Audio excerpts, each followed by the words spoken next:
Good morning. We're here live, 5 a.m. Milwaukee time, 12 Central European time, to talk about U.S. tax planning for foreign businesses. Welcome to the third of a five-part series on tax legal issues for foreign businesses coming to the United States. We've previously done programs on U.S. corporate issues and U.S. immigration issues for foreign businesses coming to the United States. Today we're going to talk about tax planning. First, a little bit about our firm, Reinhart, Van Duren. We're a 220-person full-service business firm with offices in Chicago, Milwaukee, Phoenix, Denver, Rockford and Madison, and Waukesha. We've organized this series to discuss the legal issues your clients need to know when they want to do business in the United States. Today, two speakers. Not only am I your host, but I'm a speaker. My name is Robert Misey. I'm chair of the international practice here, and my particular practice area of expertise is international taxation. I studied law at Georgetown University in Washington, and I was with the IRS Chief Counsel International for 9 years. Really, it was a 10-year sentence, but I got out a year early on good behavior. Speaking with me today is my colleague, Jessica King. Jessica is in the firm's Trust and Estates Department. She went to UW's law school, University of Wisconsin's law school, and she is an inpat herself. She's a native of Sweden.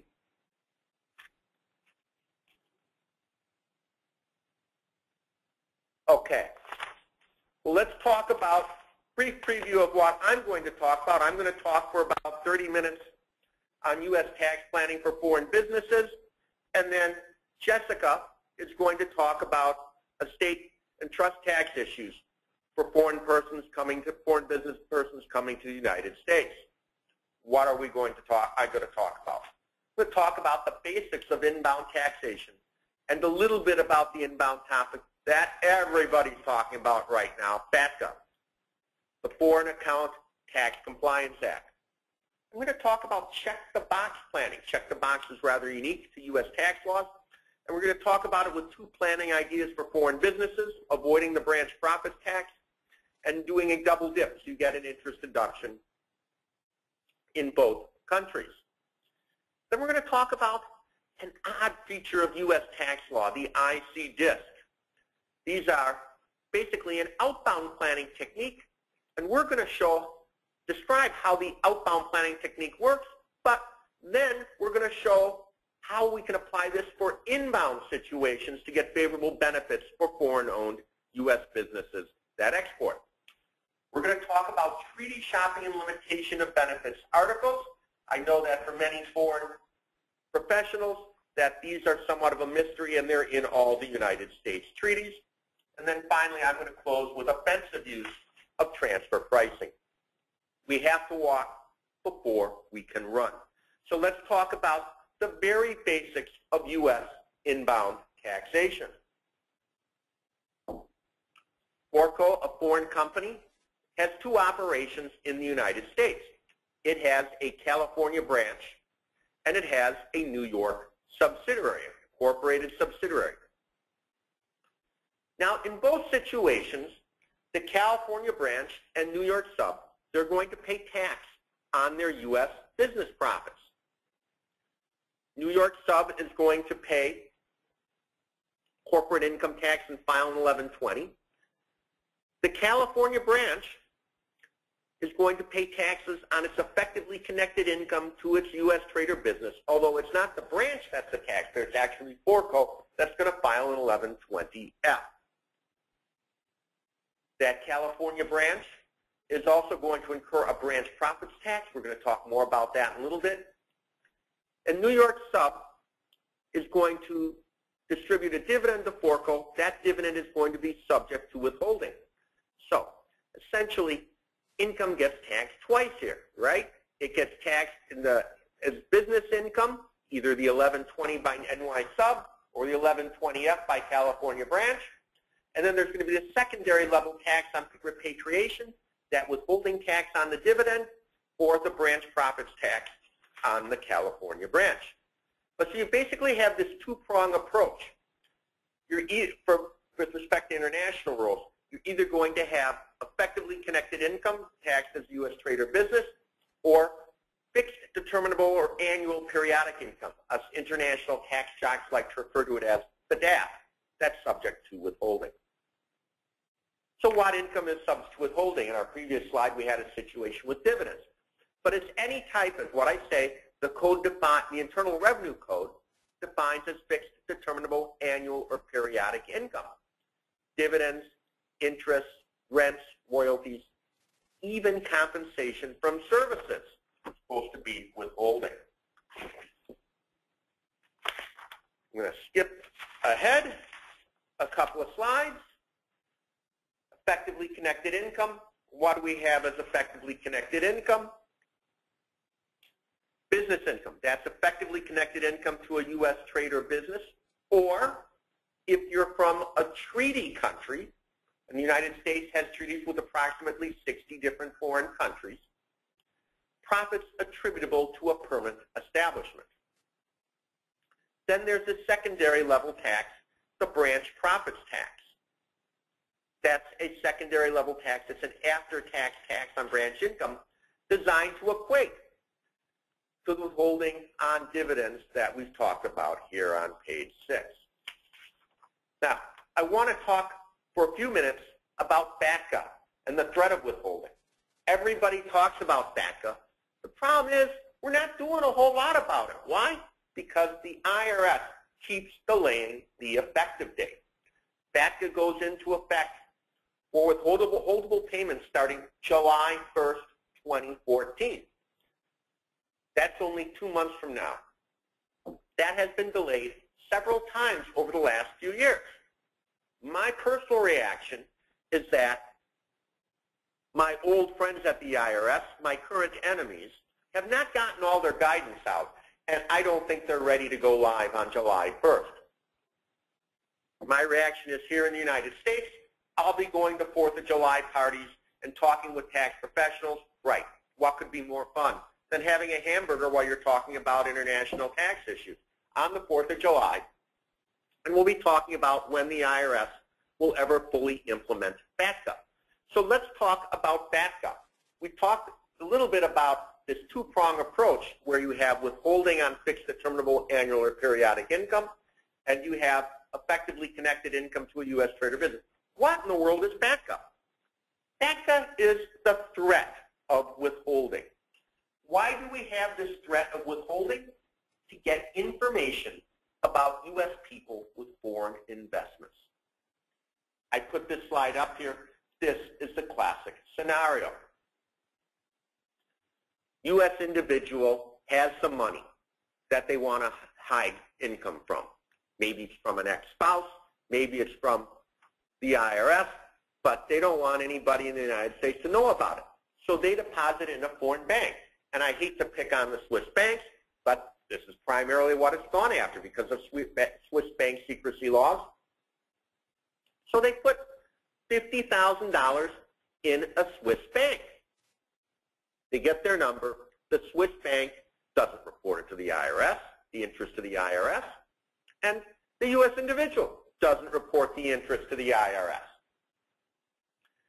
Whether that's tax avoidance or tax evasion, it's one of the two. I'll let you decide which it is. I've always been told tax avoiders go to Florida, tax evaders go to jail. Now, the foreign bank, which is paying the interest, takes this money and they invest it in, say, for example, U.S. Co., and U.S. Co. pays a dividend. The problem was that that dividend from U.S. Co. to Swiss bank was entitled to withholding tax at only the treaty rates of 5% instead of 30%. At the same time, the foreign bank didn't report the interest to U.S. individuals to the IRS, so the U.S. individual got away without reporting the income. So what did Congress do? They created this regime whereby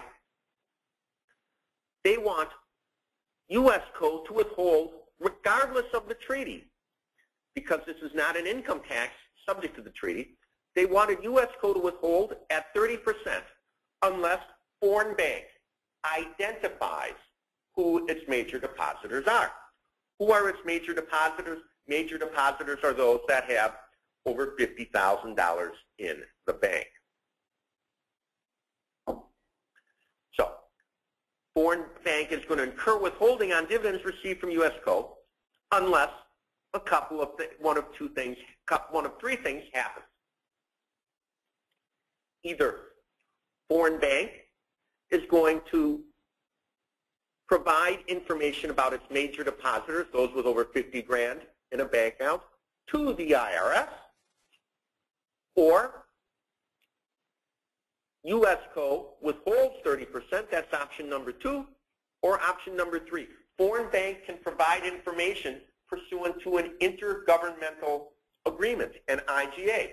And the IRS has negotiated IGAs with about 20 different countries at this point. There are 2 different types of IGAs. In one of them, the foreign banks would provide the information to their country's tax authority that provides it to the IRS. The other type of IGA, the foreign bank provides the information directly to the IRS. But wait, there's more. Not only does FATCA apply to foreign financial institutions, but it can also apply to non-financial foreign entities. Obviously, one big exemption from non-financial foreign entities is payments to the non-financial foreign entity in the ordinary course of business. So a foreign bank is not a Swiss bank, but say a Swiss watch manufacturer, and U.S. Co. is buying watches from Swiss watch manufacturer. FATCA wouldn't apply to those payments. Enough on FATCA. Let's talk about check the box.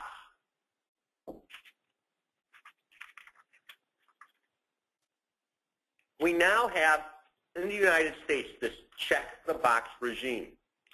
About 15 years ago, the IRS had this 4-factor test to decide whether an entity was a partnership or a corporation. They subsequently decided it was too expensive to keep litigating these cases and that it was more costly than the money they were bringing in. So basically, the IRS just threw up its arms and said enough. We're going to let taxpayers choose whether they want their entity treated as a partnership or a corporation. They do that by filing a Form 8832 and checking the box. And as I say on this slide, all entities except approximately 80 per se corporations worldwide are eligible entities.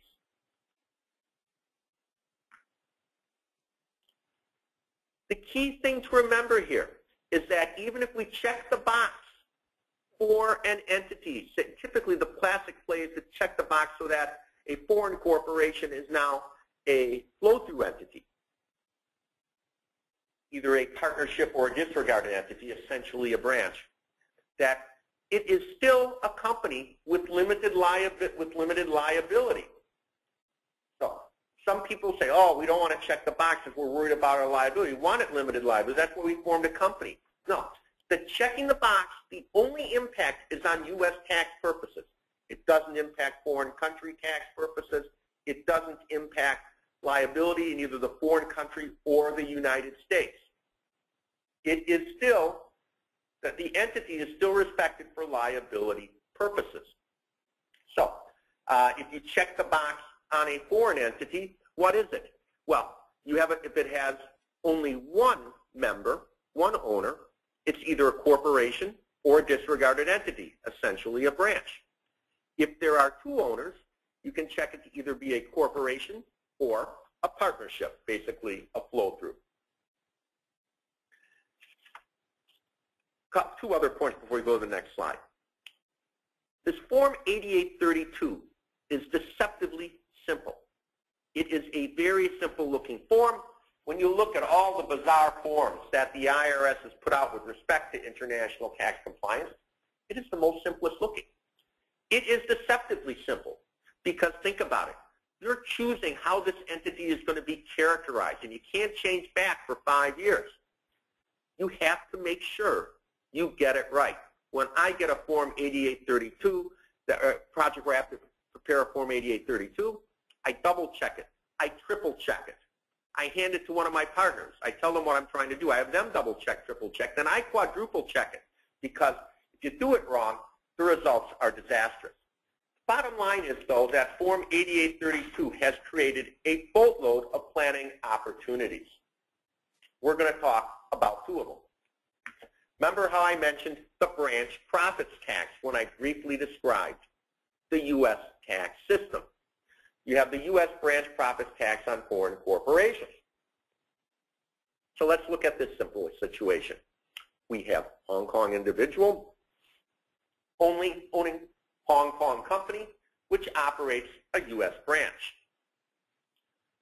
The United States doesn't have a treaty with Hong Kong because Hong Kong's a source country. We don't have treaties with source countries. It is our largest trading partner with which the United States doesn't have a treaty. As a result, Hong Kong companies are going to pay tax on their effectively connected income at 35%, plus pay the branch profits tax at the full non-treaty rate of 30%. This is really an unpalatable structure. So remember that branch profits tax only applies to foreign corporations. So how do we solve this? It's not a tough fix. We simply check the box for Hong Kong company. By checking the box on Hong Kong company is disregarded. Who operates the U.S. branch? Hong Kong individual. The United States does not impose a branch profits tax on foreign individuals. Therefore, we've avoided the branch profits tax because Hong Kong individual is the owner, not Hong Kong company, for U.S. tax purposes. Does that mean that Hong Kong individual is subject to liability in the United States or Hong Kong? No, he has his or her private limited company in Hong Kong to shield him or her from any liability. I'm going to say the one thing, hedge myself here and say the one thing that may be a challenge with this structure is to check the box, you're going to have to provide some information to the United States, which some foreign individuals and companies don't like. Hong Kong individual is going to have to get an individual taxpayer identification number with the IRS. They're going to have to get what we call an employee identification number for HKCO, and that's going to provide some information. And so this is not a structure if you don't want to provide information about yourself to the IRS. Next, we're going to talk about the double dip structure. Double dip. Am I talking about a scoop of vanilla and a scoop of chocolate? Well, we are in the dairy state. But no, I'm not. I'm talking about getting an interest deduction in two countries. First, I'm going to describe the structure, how we get there, and then second, I'm going to talk about why it works. Now, this is a somewhat complex-looking diagram. Let's imagine for ourselves that we don't have all these entities, and we just have the entity at the top and the entity at the bottom. FORCO owning U.S. sub. FORCO owning U.S. sub, simple structure, right? And that's what we often see. But how do we get the double dip? U.S. sub is going to need some financing, so here's what we do. We have FORCO form for sub. It can be an existing sub that maybe FORCO owns in its foreign country, but we have it there just to be so we can have a partnership. For sub, it can even be a straw man in the foreign country. FORCO and for sub form a U.S. partnership. They contribute U.S. sub shares to the U.S. partnership. Then the U.S. partnership takes a loan from a bank on which it pays interest. Let's look at this. Whenever I see these diagrams with the box and the triangles in it, I'm trying to go, what is it for this country and what's for another country? We're going to first look at it from a foreign country perspective, then we'll look at it from a U.S. perspective so we can see how the double dip plays out. Okay, so from a foreign perspective, FORCO and FORSUB own a U.S. partnership that owns U.S. sub. That U.S. partnership has interest expense, right? As a partnership, where does the interest expense flow through? It flows through to FORCO and foreign sub. So under this perspective, because we have formed a partnership, but checked the box for U.S. partnership to be a corporation for U.S. tax purposes only, we have a partnership. Because the foreign country looks at USP and says, oh, that's a partnership. We don't care what they check for U.S. tax purposes. So that interest deduction is going to flow through the FORCO and foreign sub. How does the U.S. do this? Well, despite the name U.S. partnership, we've checked the box on that Form 8832 for it to be a corporation. In the United States, we have consolidated returns between parent sub corporations in the United States. So U.S. partnership, despite its name as a partnership, is a U.S. corporation for U.S. tax purposes. So U.S. partnership and U.S. sub file a consolidated return. And on their books and records, there's an interest deduction. So they're going to get the interest deduction on the U.S. return. Now the key is we don't want any income in U.S. partnership, right? Because U.S. partnership's income would get taxed both in the United States and foreign country. We don't need that. So really, USP, the only thing that's going to be in there is this debt, this loan. And it's going to have cash that it can contribute downstream to U.S. subs operations. So we get the double dip interest by, from foreign perspective, by creating this partnership.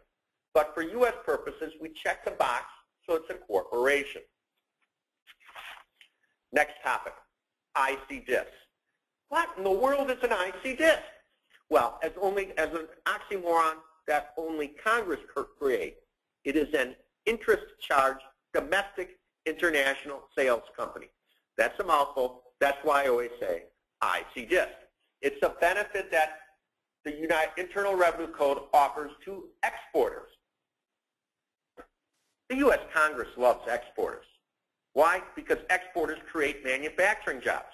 I've heard a lot of senators and Congress people speak. I've never heard one say, oh, we don't want manufacturing jobs. They all want manufacturing jobs. That's why they encourage exports. The IC disc, if set up properly, it's in the Internal Revenue Code, is not subject to tax in the United States. I repeat, it is not subject to tax in the United States. Well, how is it how do you get a play here? You take a commission from the exporter to the IC disc. And then the IC disc distributes a dividend. Here in the United States, dividends are taxed at a lower rate than ordinary income. The key here is the commission, because the bigger the commission, the bigger the benefit. And you can determine commissions by up to 4% of gross exports or by 50% of pre-tax income from exports. We're going to briefly show how this play works in the United States. U.S. individual owns an LLC. Remember, an LLC is not taxed in the United States. It's a disregarded entity, essentially a flow-through. LLC exports $20 million of product to customers. So LLC is going to pay a commission over to IC disc. 4%, remember, one way we can do the commission is 4% of gross exports. That commission is $800,000. So LLC pays a commission of $800,000 to IC disc, and IC disc distributes a dividend. Well, you might be saying, well, wait a minute, LLC's disregarded. It's all coming back to U.S. individuals to begin with. Well, by running it through the IC disc, we take what would otherwise be ordinary income of the LLC, taxed at 40%, and convert it into dividend income, that's taxed at 20%. That's a 20% tax savings to U.S. individual. 20% of $800,000, that's a $160,000 permanent benefit. How do we do IC disc? So this is, everybody says, well, wow, this works great for U.S.-based companies. What about foreign companies? Here's the structure. And I want to apologize. I have an arrow on the left. It's going down to U.S. code. The arrow should go to FORCO. My apologies. So here's the structure I have. FORCO owns U.S. code. U.S. code manufactures product. U.S. code manufactures product and exports it. Say it exports it round trip back to FORCO. It can export it to anybody. It can go back to FORCO. It can stay here in North America. It can go to Canadian customers. It can go to Mexican customers. It can go anywhere in the world. As long as the product that U.S. co manufactures goes outside the United States. Okay, so $40 million of sales. Okay, then we have a commission. We're going to have a commission of $800,000 because we're going to say that the sales produce $1.6 million of income from exports. So you have a commission of $800,000, and then it distributes the treaty upstream. Well, that treaty that distributes upstream at treaty rates, say it's 5% under the treaty, as opposed to U.S. co-paying 35% corporate tax. That's a 30 percentage point savings on the commission. On the commission, 30% of $800,000, that's $240,000. That's nothing to sneeze at. This idea doesn't always work. It depends on how the foreign country F, where Forco's incorporated, views the dividend. I have established I see this in several European countries. We're going to move on. Limitation on benefits. This prevents treaty shopping. What is treaty shopping? It's when a non-treaty company, for example, wants to own a U.S. corporation and tries to interpose a third country's company in between. Maybe that third country has benefits with the United States via treaty. Classic example, because we don't have a treaty with Hong Kong parent wants to own U.S. sub, so maybe Hong Kong parent will want to put in a Dutch company in between because the U.S. has a treaty with the Netherlands. That was a classic play in the past. However, one of the most emerging developments, I believe, in treaty law over the last 20 years are these very tough limitation on benefits articles which prevent getting treaty benefits unless you satisfy one of these provisions in a treaty. So the first four are in just about every treaty. This derivative benefits we see in a few treaties, not that many. Let's briefly go over these to see how your clients can satisfy limitation on benefits. Publicly traded parent. Publicly traded parent. So Forco is a publicly traded company, owns U.S. sub and U.S. sub distributes a dividend. It's not going to be withholding at 30%. We're going to get the dividend rate on treaties of 5%. Why? Because we know if it's a publicly held company, they're not playing games. They can't just insert a public company in between. Most treaties recognize that many foreign public parents don't always operate don't always structure their operations so that they directly own other entities in other countries. So if foreign sub is owned by foreign public co, that will also work. Let's go to a couple of other tests. These are more tougher. The stock ownership base erosion test. Two requirements: greater than 50% ownership entitled to treaty benefits, and not more than 50% of the gross income of the recipient company is deductible payments to non-treaty beneficiaries. That's a mouthful. Let's look at this example. Forco owns U.S. co. Forco is owned 50-50. 50% by Frank, a resident of country F entitled to the benefits of the treaty, and 50% by Norman Ray Allen, a non-resident alien who is not a member of country F and entitled to the benefits of the treaty. Well, do we have a non-resident alien? Norman Ray Allen gets a salary. That's obviously deductible from Forco's books. Have we satisfied this test? Well, we do have at least 50% ownership by Frank, a treaty resident. So we passed the first part, the stock ownership. How about the base erosion? Have we passed that? We don't know. We need to know what Forco's gross income is and what his salary.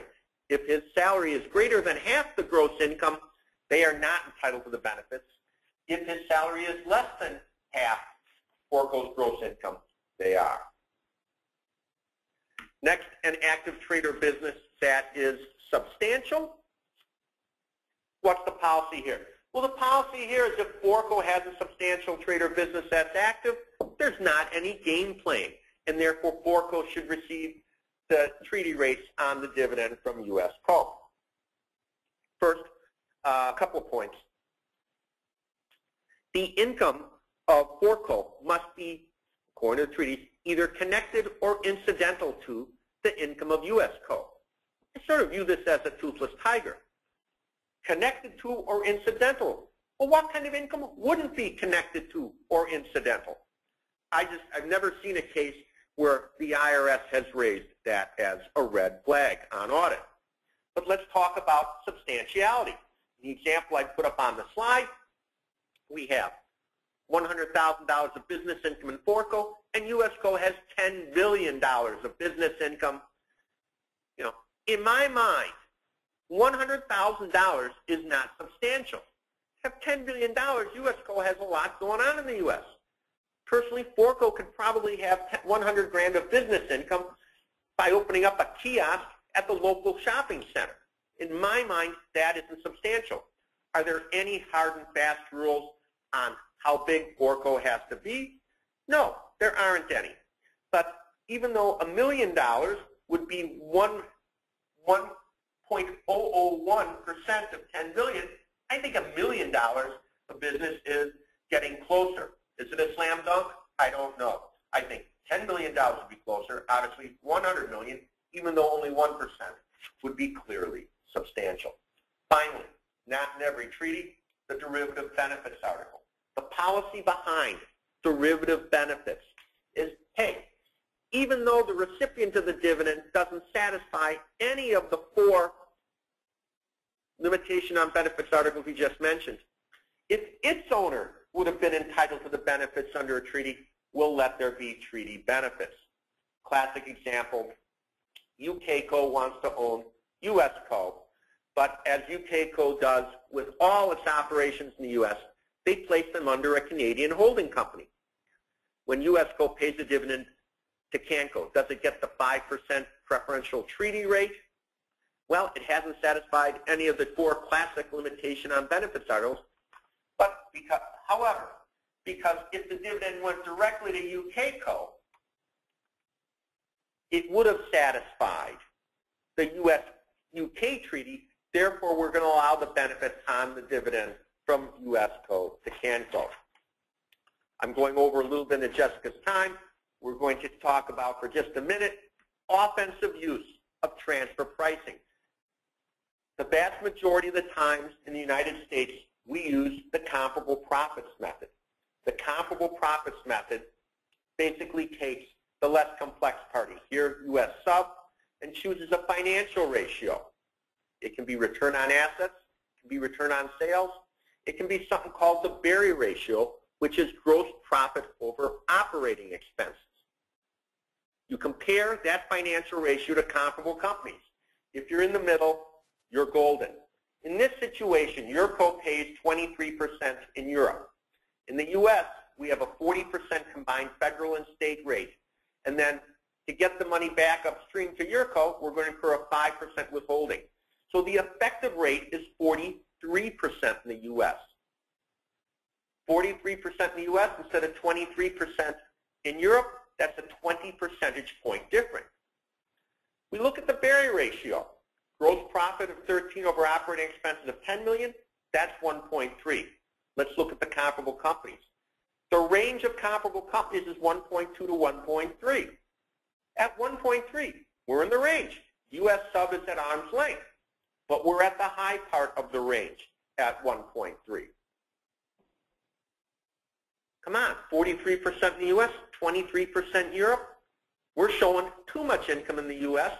I want to offensively use transfer pricing to reduce the tax in the United States. How do we do that? We increase the cost of goods sold such that gross profit is only 12 million. Now we have 12 million over 10, that's 1.2. We're still in the range. We're at the low part of the range, but we effectively repatriated $1 million to Eurco and saved them $200,000 in tax. Okay. That's all I'm going to talk about, and now I'm going to hand it over to my esteemed colleague, Jessica King, who's going to talk about an overview of the U.S. estate and gift tax regime. All right, thank you, Rob. Good morning or good afternoon, good evening, wherever you are. I'm going to give you an overview of the U.S. estate and gift tax regime. And any U.S. attorney working in the area of estate planning over the past few years here can tell you that we've been working with extreme uncertainty over the past few years. Been kind of on a roller coaster ride, not knowing what the law was going to be over the next few years. Finally, they have come up with what they call a permanent law. So for the moment, we do feel that we have a little bit more of certainty and can help our clients plan for it a little bit easier than we've had in the past. So the nature of U.S. transfer taxes, it's really a charge by the government upon the passage of property from one person to another. It's not a tax that is applied to the property that's transferred, and it's not really a tax on the property ownership itself, but it's a tax of the actual event of transferring property from one person to the next. We have three kinds of U.S. transfer taxes. The first one is estate taxes, and this is a tax that's applied to someone after someone dies. Their assets that are being transferred are going to be subject to estate taxes. Gift taxes, this is a tax that if you make transfers during lifetime, those assets are going to be subject to taxes. Lastly, we have a third transfer tax that's called generation skipping transfer tax. I'm not going to talk a lot about that today because it's really out of the scope of what I'm doing here today, but the generation skipping tax is a tax that's actually applied on top of either the estate or gift tax. So you could really have a double taxation, which means the tax rate is going to be very large if you are subject to generation skipping transfer tax. The generation skipping transfer tax, GST tax, is applied when a transfer is made to a second generation, so not your children, but your grandchildren and further issue. And the policy behind this is because we're trying, the Congress wants to make sure that taxes are being applied at each generational level. So we don't want to be able to skip too many generations and not have those assets subject to transfer taxes. In addition to federal transfer taxes, there are also a number of states that have their own transfer tax system. It used to be tied into the federal system in a lot of states. That's no longer the case, so there's not as many states that have transfer taxes, but there's still quite a few of them out there. So you need to be aware, depending on what state you live in, there could be additional transfer taxes on top of the U.S. Federal taxes. For U.S. citizens and U.S. resident aliens, it's pretty simple. Basically, everything, all assets that you own are going to be subject to either estate tax or gift tax. So it doesn't matter where the assets are actually located. You can have them, you know, anywhere, and they're still going to be taxed either in your estate when you die, or if you're making gifts during life, they're going to be subject to U.S. gift taxes. For non-resident aliens, as you can imagine, it's a little different because the U.S. can't reach and tax all the assets of persons that are not living in this country. So for estate tax purposes, basically what the U.S. will tax is any transfer of real property that is actually located in the U.S., any tangible personal property such as maybe boats, cars, other tangible property that are also located in the United States. And lastly, shares of stock of U.S. domestic corporations are also subject to U.S. estate taxes. For gift tax purposes, the rules are very similar, although the stock of U.S. corporations are not taxed to a non-resident alien. But all U.S. real property, all tangible personal property that are located within this country are subject to gift taxes. So the question here really becomes, where are the assets actually located, or potentially where they're deemed by law to be located? There are a number. Wait, I got a question, Jessica. Go ahead. So if I'm a foreign person, I own shares of stock in a U.S. company, it's better for me to get rid of those before I die then? Yes. Okay. Okay. We do have tax treaties with a number of different countries. So there are ways to avoid double taxation, because as you can imagine, if you are a citizen, resident of a different country, and they have their own estate taxes, they're likely going to tax you, or your assets that you have in the U.S. are going to be taxed by their government. So therefore, there are a number of treaties with countries that deal with this.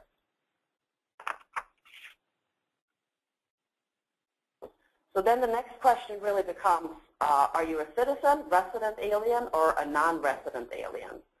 Citizenship is fairly easy to determine. There are certainly some situations where it might not be as easy as it sounds. You may know that any person that's born in the U.S. becomes a U.S. citizen. So even if a mother is here illegally and she gives birth to a child, that child actually becomes a U.S. citizen. If that child later would move out of the country, they're still a U.S. citizen. So potentially, if that child later dies, if they haven't renounced their citizenship, they could be subject to U.S. estate taxes on their worldwide assets. There are some exceptions to this rule of being born in the country, becoming a citizen.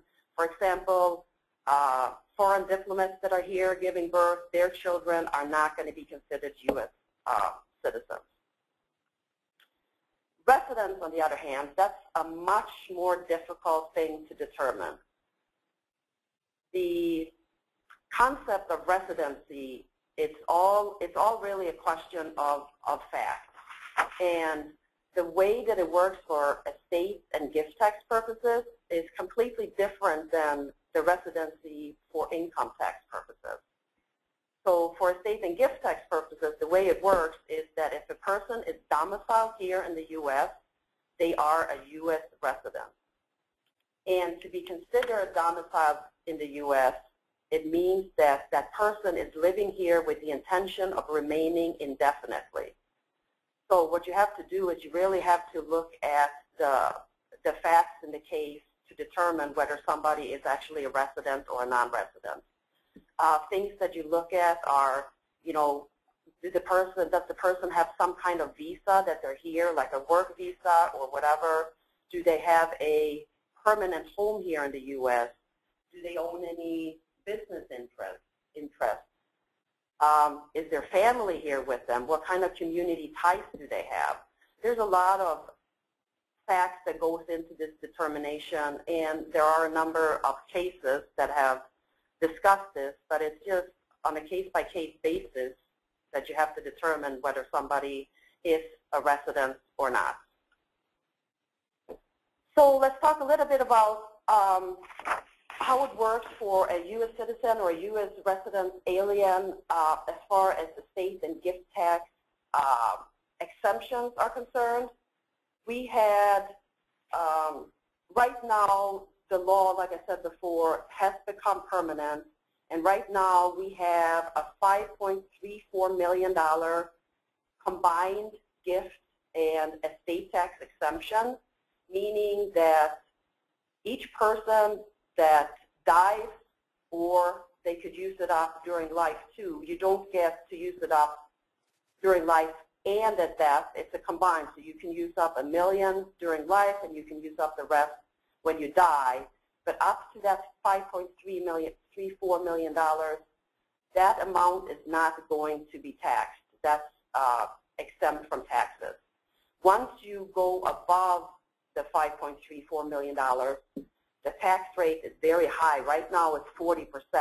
So as you can imagine, there's a lot of planning to be done for people that have really large estates. In addition to the gift and estate tax exemption, there is an annual gift tax exclusion available, and for 2014, this amount is $14,000. This amount, just as the exemption, the estate tax exemption, is something that is adjusted for inflation every year, so it does go up every so often. The $14,000 annual exclusion means that each person can give away property valued at up to $14,000 to as many people as they want during every year. So every year they can do that. They could give $14,000 to 100 different people, and there would be no tax implications on that at all. For non-resident aliens, as you can imagine, it works differently. So there is no gift tax exclusion amount at all, although the annual gift tax exclusion is available also to non-resident aliens. For estate tax purposes, there's a $60,000 estate tax exemption, which is far from the $5.34 million that U.S. citizens and residents are allowed. A lot of the planning that we do as estate planners deals with spouses. We have very generous rules when it comes to making transfers to your spouse.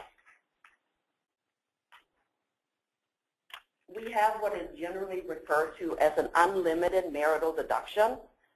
And what this means is that a person can give either, transfer assets during life or transfer assets at death to their spouse, and it doesn't matter how much those assets are valued at. It could be $100 million, and if the unlimited marital deduction applies, there's going to be no taxes at that point in time.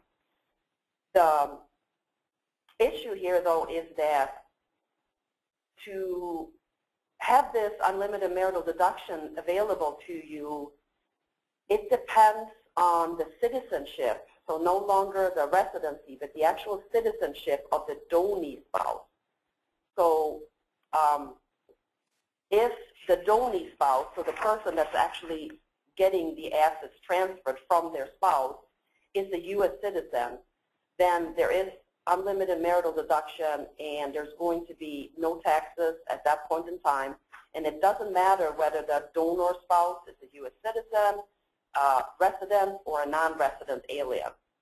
However, if the donee spouse is not a U.S. citizen, then the marital deduction is limited to $145,000 a year.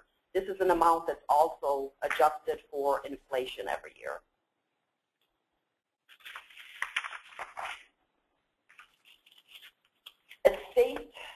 For estate, it works very similarly. So if the surviving spouse is a U.S. citizen, then the marital deduction is unlimited.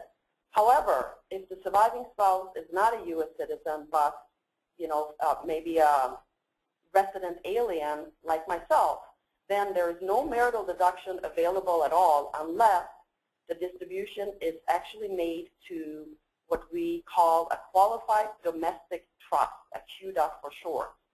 And if you plan right and create this QDOT and the assets are being transferred into this trust, then you will get an unlimited marital deduction.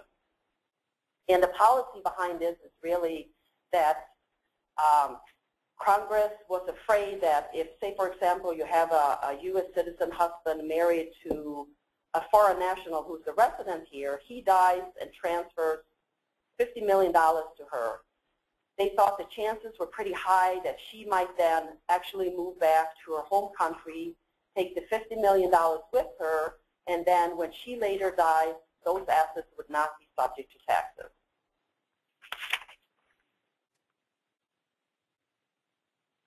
So in order to qualify as a QDOT, there are a bunch of restrictions that you have to fulfill to be able to qualify and actually postpone the taxes at the first spouse's death. At least one of the trustees must be either a U.S. citizen or a U.S. corporation. The personal representative or the trustee of the decedent must make an election on an estate tax return, electing QDOC treatment, and the trust itself must prohibit distributions where the U.S. trustee doesn't have the power to withhold these QDOC taxes.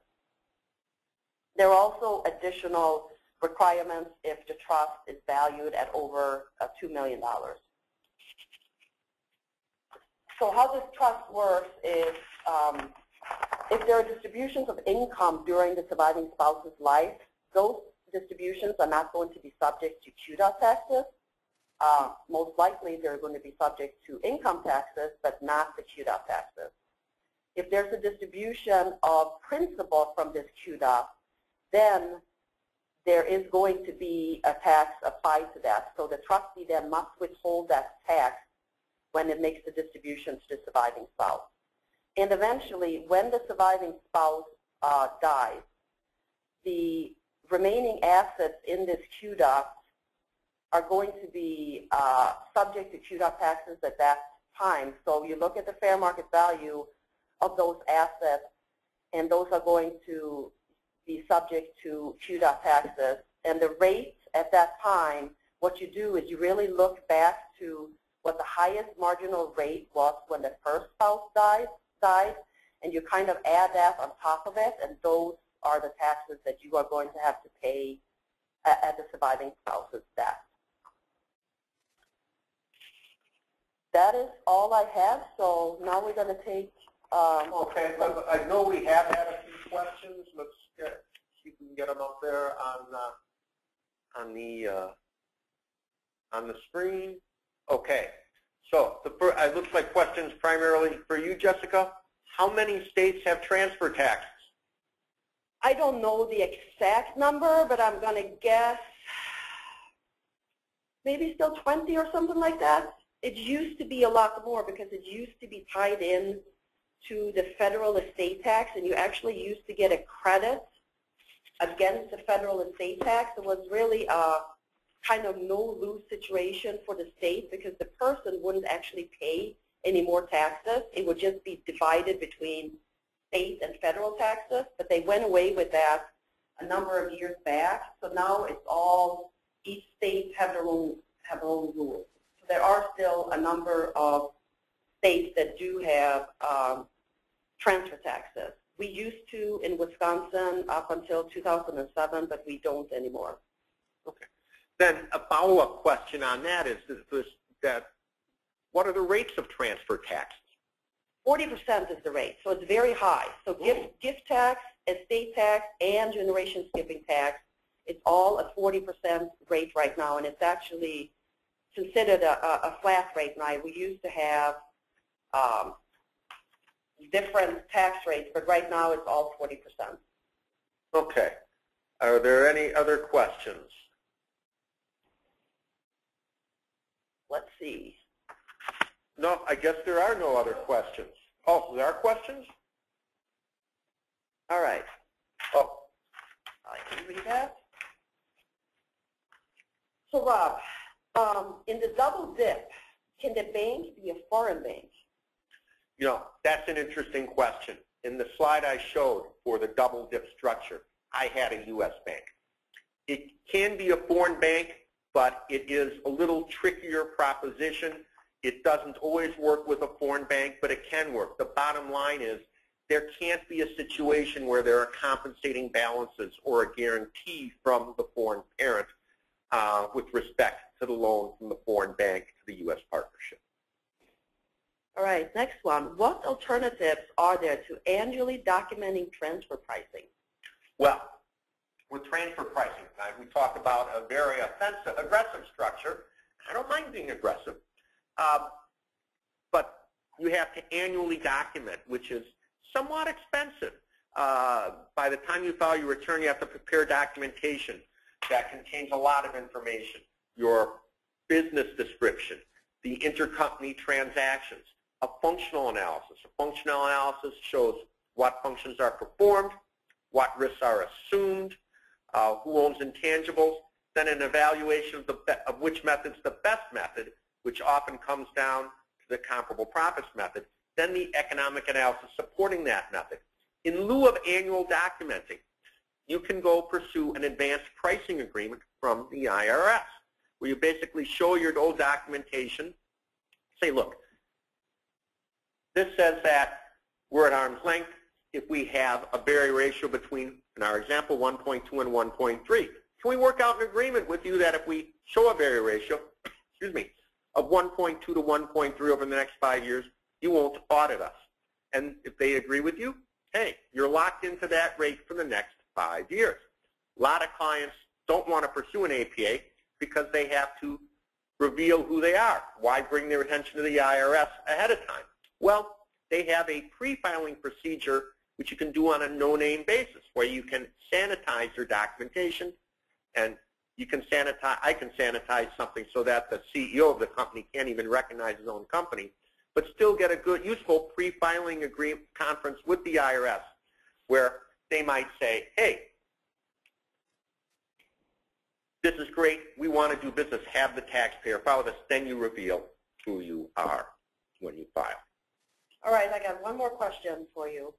I've always heard dividends from an IC disc to foreign persons are taxed at ordinary rates as effectively connected income. How do you get treaty rates? Well, that's a good question, because the code says it's taxed at ordinary rates, but the treaty obviously provides for reduced withholding to 5%. So which prevails when the treaty and the code conflict? In most foreign countries, it's always the treaty. In the United States, it's the later in time. Now, that provision that says it's effectively connected income at ordinary rates is an 84 provision of the code. So any treaty enacted after 1984, the treaty will prevail. We have a couple more questions for you before we close. Jessica, if a foreign national, a non-U.S. resident, plans to purchase a U.S. residence, what can he or she do to avoid the estate tax on death? So most likely this residence will, cost more than the $60,000 exemption that they have, because if it's $60,000 or less, you don't have to worry that much. What the person could do if they plan ahead is to form some kind of foreign holding company and have that holding company actually purchase the residence. And that way, when they die, they don't own you as real property, they own a foreign holding company. So there are definitely things that you can do if you plan ahead. There are things that you can do. And then the final question I see, is there anything that can be done to postpone estate taxes if the spouse dies and has not created a QDOT for his or her non-citizen spouse? Yeah, there's actually what you can do. So say that you have the scenario that I talked about before. You have a U.S. citizen husband, he dies and leaves all of his assets outright to his resident alien. Because you haven't created a QTOP, the general rule is going to say you don't get the unlimited marital deduction, but what the spouse can actually do is they can create a QDOT after the fact. So even after he has died, a trust can be created and the assets can be transferred into this trust, and you would still get the unlimited marital deduction. That's all the time that we have for today. We appreciate your attendance, and we really appreciate the questions that we received from the audience. Our next program will be next month, and it's going to be on dispute resolutions. It's going to be headed by Laura Brenner, partner in our litigation department. I wish you the good rest of the